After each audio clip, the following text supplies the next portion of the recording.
Welcome back. This is Awkward, and it's the Awkward Interviews.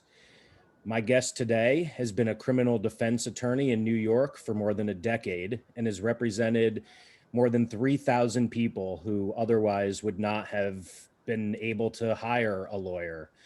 She's been featured by the New York Times for her work and is known across the city and probably further as a relentless champion for the underdog, making her for sure my kind of person. She has taken on the toughest of fights for the people our system is built to hold down, and that obviously includes Black and brown people, lower income people, trans people, immigrants, and others who have historically been marginalized in this country. On March 5th, my guest announced her candidacy for DA of New York. She promised to make alternatives to incarceration the standard, not the exception, to end overpolicing, the criminalization of poverty, and the prosecution of low-level offenses, to never seek cash bail, to expose and correct past wrongful convictions and prevent them from happening in the future, and target abuses of power like police brutality and wage theft.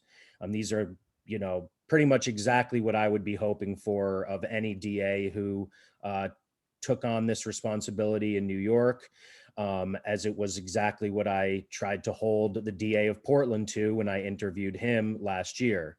Unfortunately, it looks like a less progressive Alvin Bragg is the likely winner.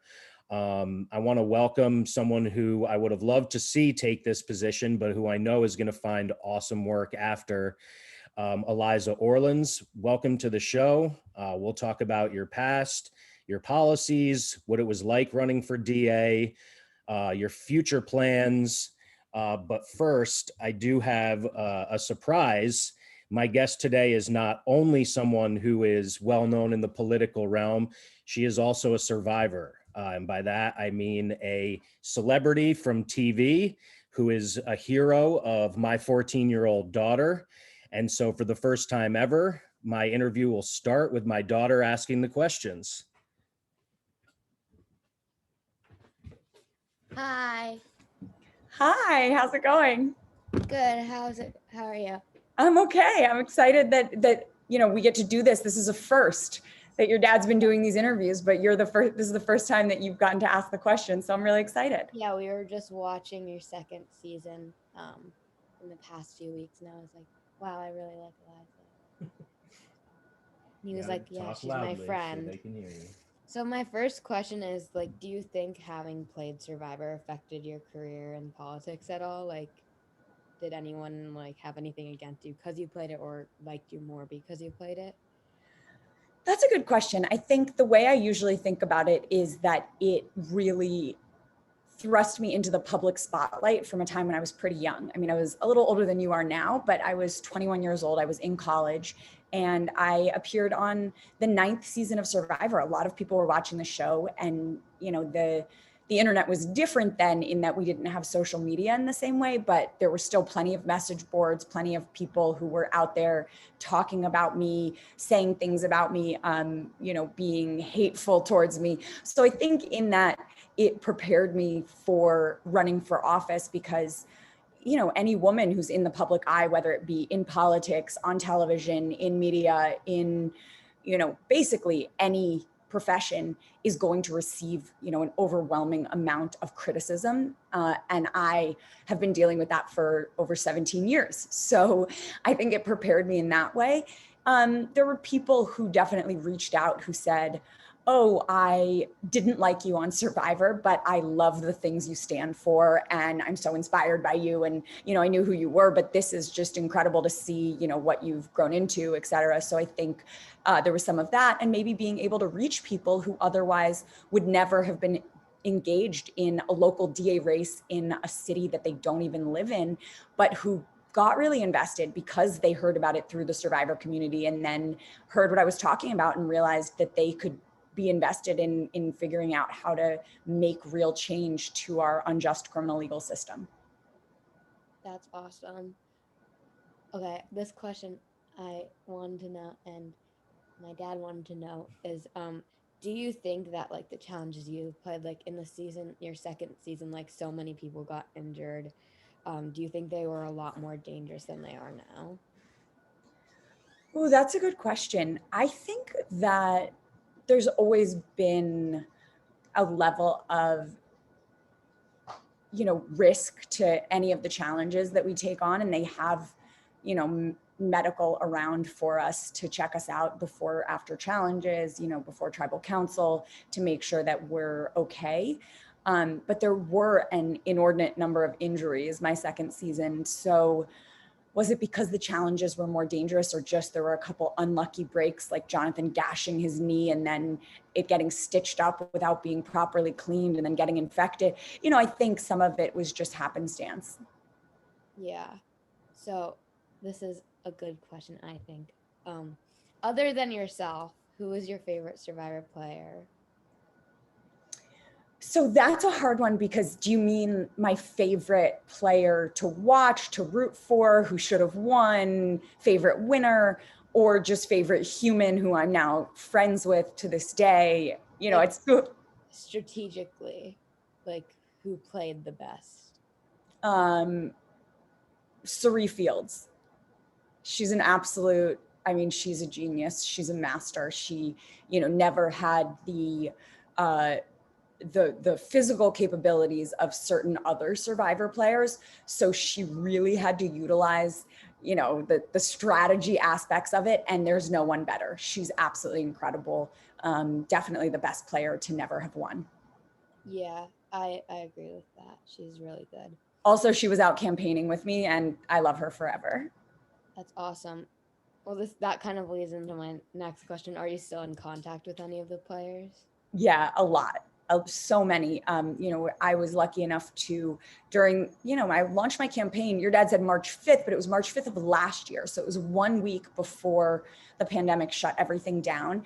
And I kind of didn't know what I was going to do, how we were going to raise money. We thought we'd be doing all these in-person events and all this stuff.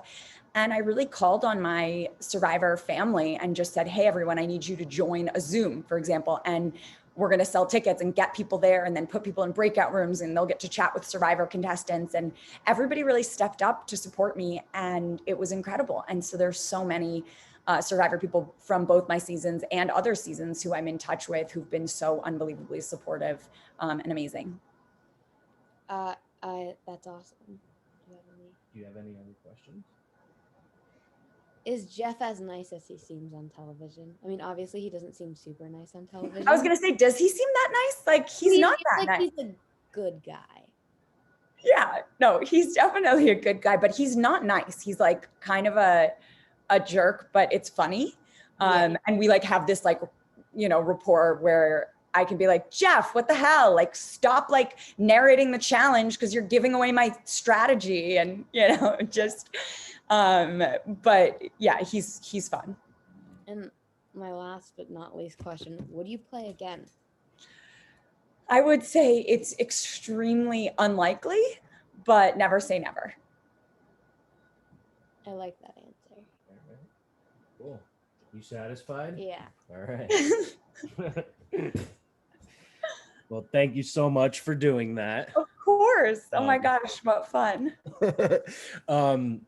And one thing I noticed watching you was the puzzles, for sure. That is a strong point of yours. I was totally, you seem like such a nice person to me that I was taken aback by the response from others around you on that season. And I'm really glad to hear, because I think you deserve all the best things in the world, that that there's a great community of fellow survivor people around you now. But my only question before we move on is, like, when you were watching it back, you get home and it's now airing. What was it like to hear some of the things that people were saying, knowing like what you were thinking at the time? It's kind of brutal. In some ways it's brutal, but also I think there's this recognition that, everybody's in competition mode. You're really in this very stressful situation where you're starving and not sleeping and you're paranoid and you're dealing with a lot out there. So, you know, the feelings that you have while you're on the island versus after the fact can differ, you know, tremendously. And so I really never held it against anyone, and have, you know, lasting friendships with so many people. Yeah, that's really cool. You know, and I think you touched on this in response to my daughter's first question, that like this is like a microcosm of, you know, if not the dog eat dog capitalist country we live in, at the very least, what it's like running for office. You know, you have competitors going for the same thing, living in a most likely geographically somewhat in the same area. And there are people who are willing to do whatever it takes, willing to say whatever it takes, willing to manipulate. And the good guy doesn't always win. Yeah, I would agree with that. And, you know, I think that who I was on the show, not to say, you know, when I was a kid, Yeah. but it was, you know, I think that I am who I am. I'm authentic. I'm not a liar. I don't really have the, you know, the like be deceptive and do these things to win. I think that, you know, you can win by being yourself and being true to yourself and, you know, maintaining your values. And I think that's how I ran my campaign. That's how I played Survivor. Maybe it's why I lost both things. But hopefully the good guy can win sometimes. Yeah, I was going to say, at the very least, you can sleep at night because you didn't have to be someone you're not. Right. And the same thing goes for me. Like every once in a while, I get someone saying like, how can, you know, at least someone who's never heard my music, how can you be a rapper? And it's because I'm also authentic. I just am who I am. You don't necessarily have to love the music, but you can't say that I'm rapping about things I don't understand or trying to be someone I'm not. Exactly. I mean, I recently, after the election, I was on I don't know if you saw our in-person debate with at WABC, and they're very conservative. You know, they take a completely different position on policies than I do, but ultimately, Dominic Carter, who was our moderator, reached out and said, Eliza, I'd love to have you on my show to talk to you because you come across as, you know, someone who deeply cares about these issues, who's passionate, who's authentic. You know, it really is something that even if we are very far apart on policy, I want to have these conversations with you because you clearly are saying the things that you believe. And that really comes across. And I was like, that's such a huge compliment. Like, I really appreciate that. I'm always happy to talk to people who disagree with me, but I'm never going to not be who I am. Yeah. And, you know, I think it says more when someone on the left is trashing you than when it's someone on the right, because you expect more from someone who's supposed to be, you know, on your side. But it actually, in a way, says more when someone on the other side appreciates what you're doing, because, you know, it shows that they're, as much as I'm not a huge proponent of like the democratic policy of capitulation and obsession of reaching over the so-called aisle, it does show that there are ways that people who think they're very different ideologically can come to some kind of middle ground, agreeing on certain fundamentals. Mm-hmm. Well, I think the very interesting thing is that people think of the political spectrum as being like this. Yes. Like right and left, you know, that they think of it as a line, but it's really much more like this. Totally. And so people who are all the way over here and people who are all the way over here are much closer than they realize, which is why there were people who consider themselves full-on libertarians supporting my campaign because of my positions on decriminalizing sex work, decriminalizing drug possession, you know, having less of this intervention and you know, overreach into people's lives, that people who are very, very far apart from me politically, you know, ostensibly, actually really were so into some of the things I was saying on my campaign.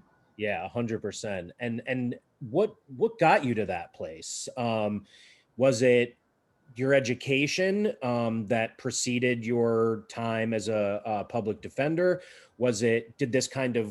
Did your policies kind of grow over time as a public defender, or is it something about your upbringing, being a granddaughter of someone who survived the Holocaust, for instance?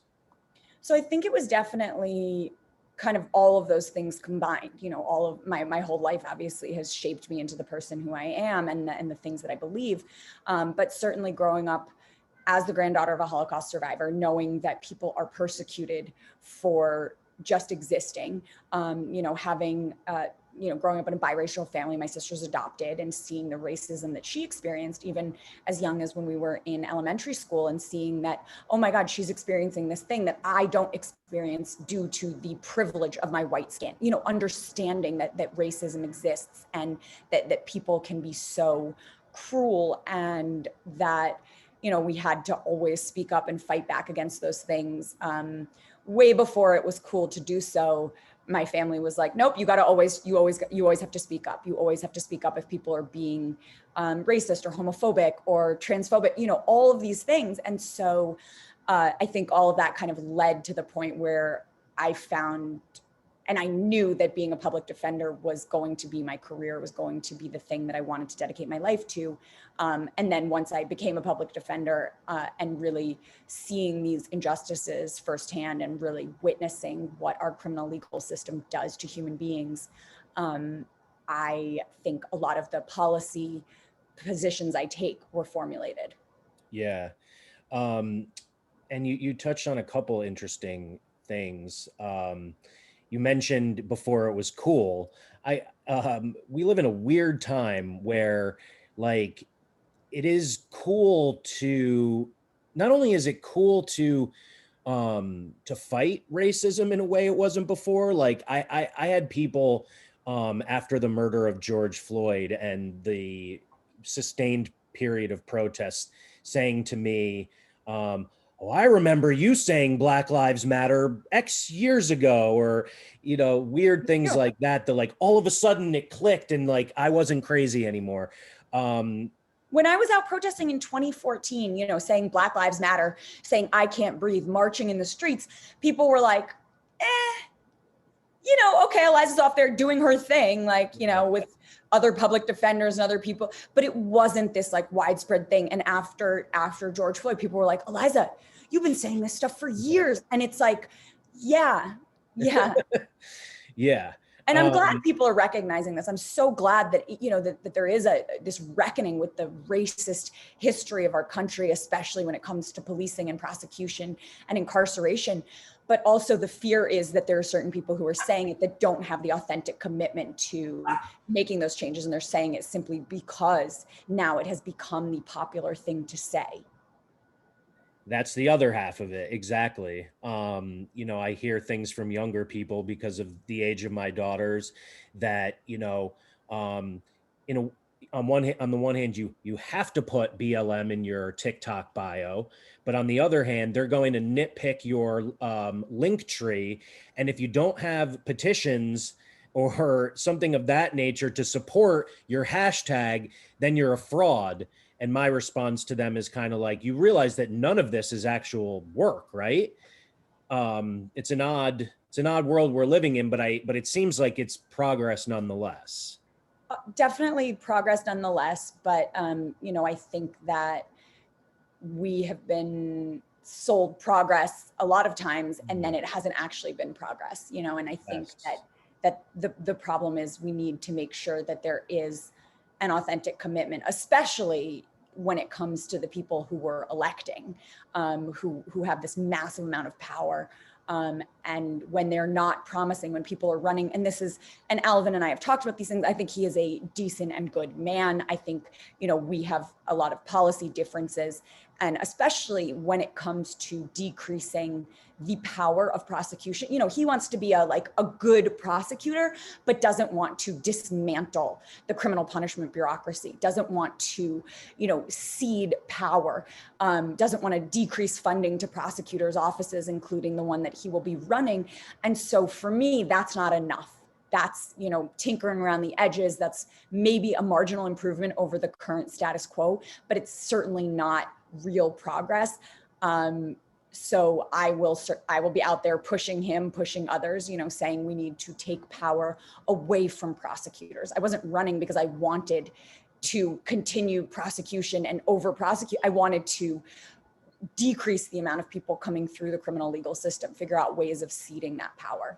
Yeah, that's awesome. I mean, it took me a certain amount of time to even to understand that why a criminal defense person or someone from that side would ever run for DA. I always thought, oh, the DA is my enemy. Like, there's no way that, you know, but if that person is a Larry Krasner, you know, for instance, they can actually do what a lot of people claim to want to do, which is revolutionize something from the inside. So on that note, you know, I kind of outlined briefly, you know, the things that stood out about your policies before.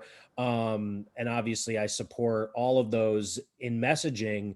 One thing that I noticed though, was that there was no mention of defund the police. And I'm just curious because it's become such this hot button topic to a ridiculous degree, with all sides, you know, not being honest and blaming each other and doing crazy things. Like, for me, defund the police is step one toward abolition, and defund the police means to zero, but defund the police also doesn't mean it happens overnight. And defund the police does not happen on its own. You also have to do what you talked about a lot on your campaign website, which is allocate resources to communities to create alternatives to what we have right now. Was not using that terminology intentional because of the fight over semantics? Or is there some nuance to what you believe it to mean that led you to not do that? Well, so, you know, in terms of the things that I put on my campaign website and that I talked about through the campaign, there's some like disingenuity in talking about something that the district attorney herself, and I'll still use herself because hopefully one day we will have a woman as district attorney here in Manhattan, can do. And the DA has no control over the police budget. When asked, do I believe that the police should be defunded? I said yes, by at least 50%. I said $3 billion, you know, that we should be investing in communities, not the police. We should be fostering, you know, programming and social services and mental health treatment and education and, you know, schools and libraries and everything else. Certainly not policing and prosecution and surveillance and incarceration, and that we should reallocate those funds. And so, you know, is this something I was a proponent of course, but is it something that, you know, I was going to use in a way that like really didn't naturally even go towards my campaign, because there's no budgetary control by the district attorney, especially not with regards to the police. You know, it just seemed like that was something that wasn't necessarily the ways in which I was going to be able to create systemic change. Yeah, 100%. Great answer. Yeah, like if anything, it would just confuse or hurt or confuse people or hurt the cause. When it's the city council that makes that decision, it's not, that's a, you know, totally fair response, and thrilled to hear, and I'm sure my audience is as well, that proposal that you made. You know, I think that many people, but not everyone, knows that they're now saying on various news channels on both sides, you know, of the spectrum that's really a circle, that defunding has happened in all of these cities and crime has skyrocketed. The cities that they're referencing have not defunded, and crime is not skyrocketing. I know. And in places where crime is going up, it's despite those cities having the biggest police budgets. You know, so it's a totally crazy thing to have to fight in against. Every forum and debate, and, you know, the framing of these questions that we were asked, well, crime is spiking. And I would say, okay, I'm going to answer your question, but first of all, I have to say crime is not spiking. You know, the dishonesty of these questions, the way in which they were framed by these supposedly neutral moderators, including our only televised debate, Errol Lewis, who then subsequently wrote an op-ed in the Daily News saying, how is it that people are running for prosecutor and say they don't want to prosecute certain offenses? I mean, this is not a person who's neutral even in the slightest.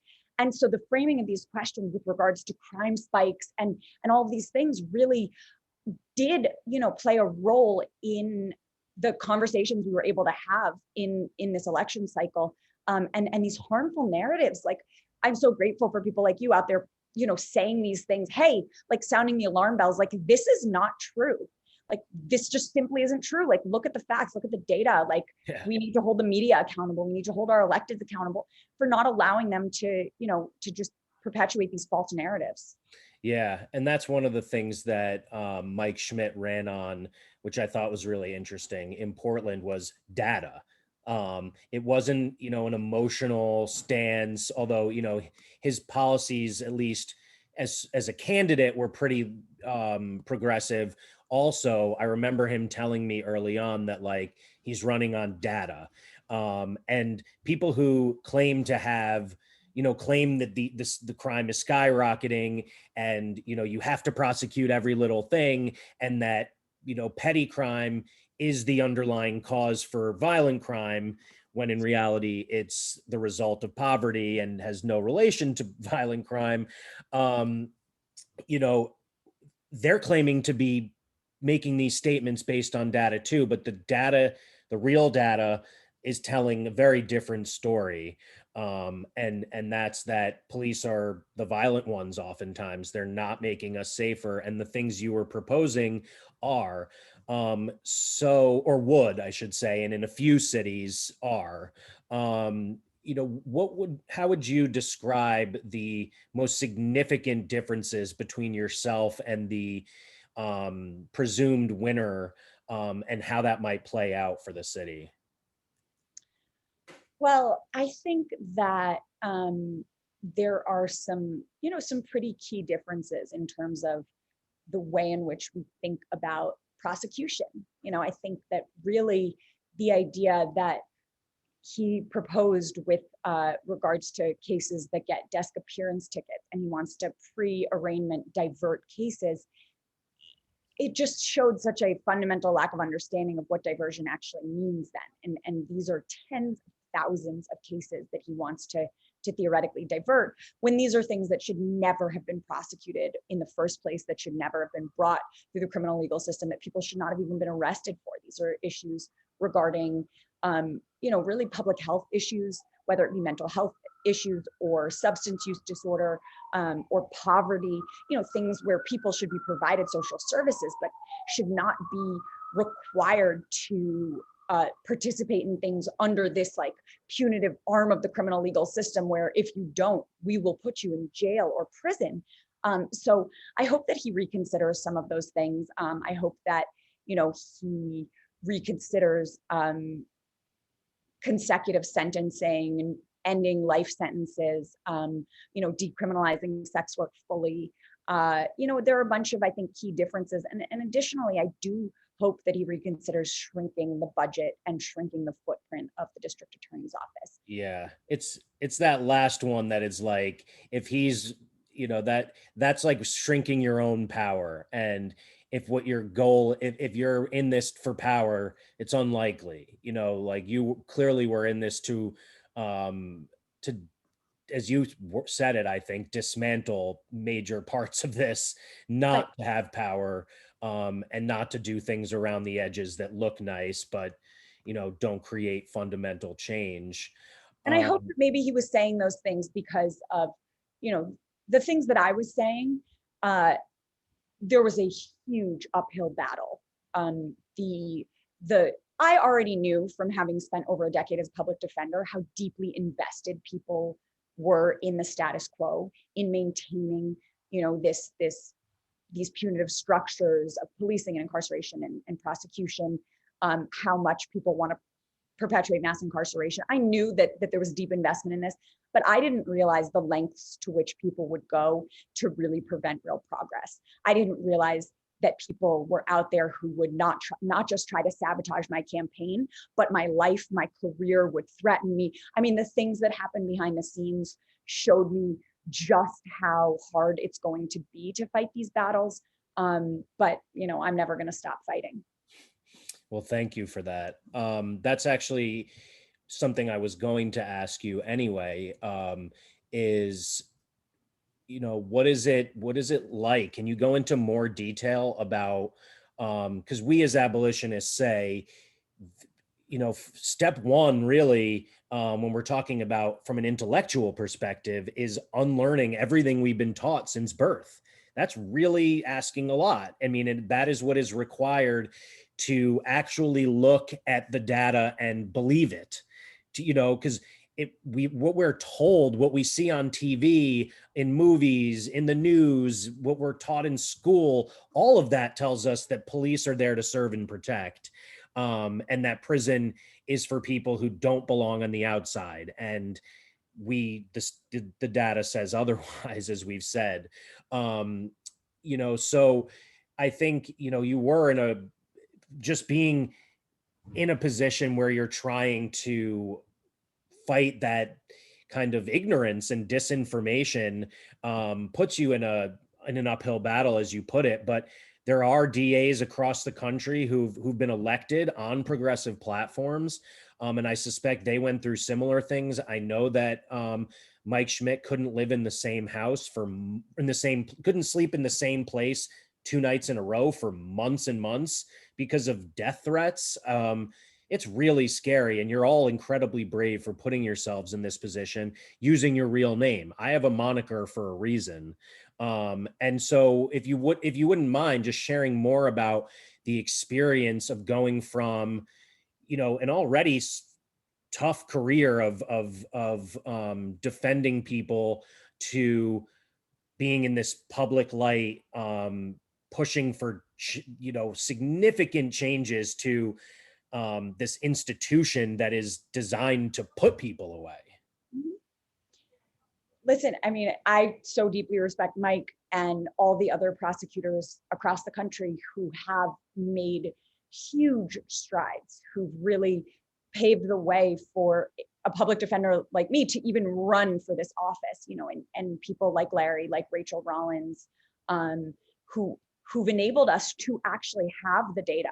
I mean, if you look at what the National Bureau of Economic Research did with regards to Boston, how they looked at Rachel's decline to prosecute policy and saw that these 15 crimes, when she declined to prosecute them, it made it less likely that people would have future contact with the criminal legal system. I mean, the number of times I referred to that study and said, hey, listen, locking people up is not keeping us safe. It just isn't. And having data to back that up makes a huge difference. And so, I think that putting myself in a position where I was going to get death threats, which I did, and other violent threats, and that potentially putting my loved ones in jeopardy, and they didn't ask for this, was certainly a scary thing to do, but also knowing how important it was, and that just by running, someone said this to me before I even launched my campaign. He said, Eliza, just by the fact of you running and by virtue of the things that you're going to say on the stage on which you're going to say them, you will save people's lives.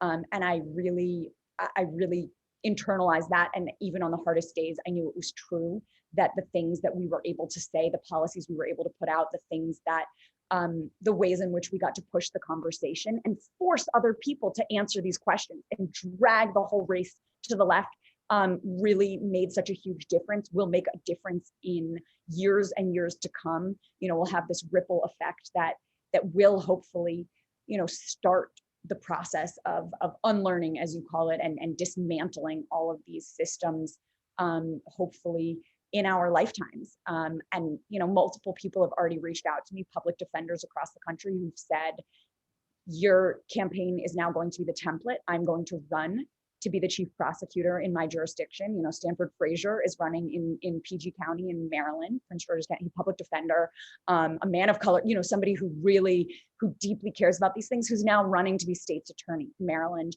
And using my campaign as a template, reached out to me before he launched to talk about these, how we're doing this and all the things. And there's someone else who hasn't launched their campaign yet, but who's also going to be running as a public defender for a chief prosecutor position. And so we've changed the narrative. We've really pushed these issues in a way that I am so proud of. We may not have come out on top this time, so we lost the battle, but there's still a whole huge war to fight. And I'm really proud of what we were able to do in spite of the difficulties. That is awesome. Yeah. I mean, in addition to just doing what my mom always said and looking on the bright side, which is, always hard for me. You also kind of, the way you position this is a theme that is now starting to run through a lot of my interviews. And I think it's really poignant. There is this strong push on the left to just avoid electoral politics entirely. There's this total disfranchisement as resulting from what they perceive to be the failure of the so-called squad, these radicals that they thought they were electing into office at the national level, who've disappointed them, not forcing a vote for Medicare for all, or, for instance, and to the point of like a state or local level politician that is an abolitionist or like a former sex worker, an amazing person that I'm promoting, they're saying there's a D next to her name, not supporting, and I spoke with Shahid Buttar yesterday, and he said the same thing about, like, he didn't win against Nancy Pelosi, but he got a lot more votes than he thought he did. And she conceded on 6 different things because he pushed her left. And of course, she's still Nancy Pelosi and is not left. And we have a really long way to go from in that arena.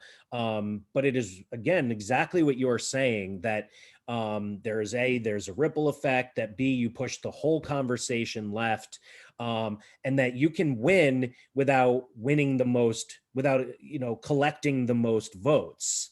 If, you are now inspiring other, prosecutors' campaigns, that's incredible. If the person who does end up taking this position is more left than he would have been because you've put these ideas into his head or showed him that there is some public support for it, that's awesome.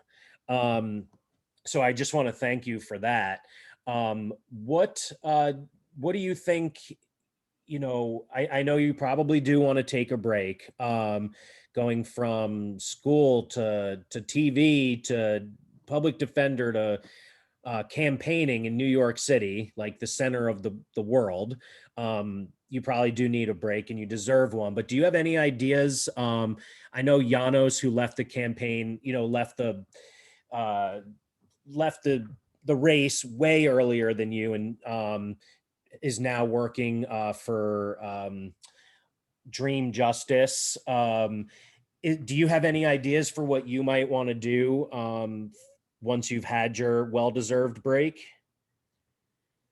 I'm thinking about it. I haven't made any decisions. It's only been a handful of days or so. Yeah. And so I'm going to take a little bit of time and think about it. I am lucky enough to be on a leave of absence from my job as a public defender, and so can go back there. People have already started coming up with my next moves for me and pitching me on things. So share some of those then. You don't have to say. Someone sent me an FEC statement of candidacy and said, "Okay, you ready?" And I was like, "I am not running for Congress. I can tell you what I'm not doing." And it's that. All right. All right. So we know that. But I think that there are a lot of places where these conversations really need to be had. And I think that there are a lot of people who, we called them my grassroots army, but we really did. We really built this army of volunteers, of donors, of people who are engaged, who care now, who really want to figure out what to do and how we can push this issue and these conversations forward. So I'll take a few weeks and think about it, but certainly can say you haven't heard the last of me. Good. I'm glad to hear that. And that's an interesting thing you brought up. Like, we can't just lose that momentum. We can't lose that audience. These people that are most engaged in what you were pitching, these are the people that I need to be, supporting the 10 demands for justice, that we created. These are people who understand what community public safety is about and how we protect us. So, like, do you have any ideas for, like, it doesn't even have to be your audience specifically, but like what should be done with this engaged group? Like, how do we put them to work, so to speak? So I think that, it's funny, I was doing like a Q&A on my Instagram, and somebody was like, okay, so like, what do we do? How can we best fight back against injustice? And I'm not saying I have the answer. I mean, I think that there's so much that needs to be done, but first of all, use your voice, use your platforms, speak out at every opportunity, call these things out. Don't just allow things to continue. I mean, even back way before I considered being a candidate, I would tell people, the courthouse is open to the public. Not right now, COVID, they're still, I think, limiting it. But before that, I would say, come sit in on night court. Come see what your tax dollars are being used for.